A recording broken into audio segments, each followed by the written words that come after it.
এবং সততার দিক থেকে আমার তো মনে হয় না বাংলাদেশের আর কোনো রাজনৈতিক দলের নেতা কর্মীদের তাদের চাইতে বেশি সাহস এবং সততা আছে বলে আমার তো অন্তত মনে হয় না।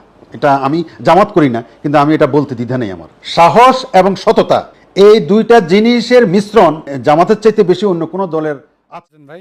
এই তো অবসর সময় বসিয়েছি। ও, তো এখন তো বাংলাদেশের বড় বড় তিনটে দল, জি এখন আওয়ামী লীগ তো গেছে গেছে না, জি, আওয়ামী লীগ তো গেছে।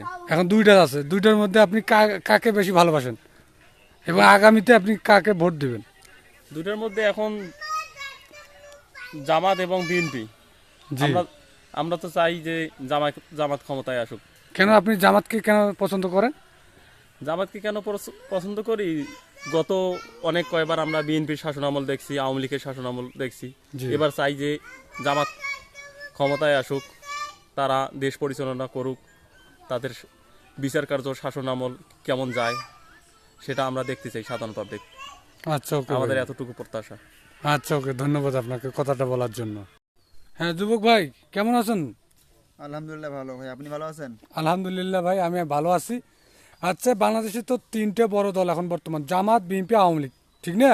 জি, তা আপনি কারে বেশি সাপোর্ট করেন আর ভালোবাসেন? আমি জামাত বিএনপি আওয়ামী লীগ বুঝি না। আমি বর্তমানে চাই যে ডক্টর ইউনূস স্যার যে ক্ষমতায় আছেন সে যদি আরও 5 বছর থাকে তা দেশটা আরও অনেক দূর এগিয়ে যাবে।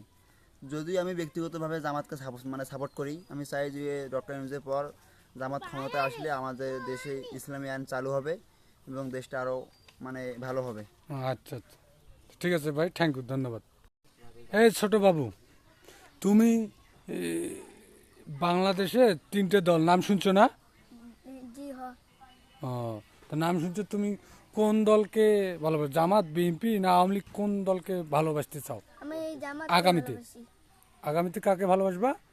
জামাতকে। ও, জামাতকে। আচ্ছা শোনো, এই কেন তুমি জামাতকে বাসো? আমি জামাতকে শুনছি, জামাত বলে ভালো।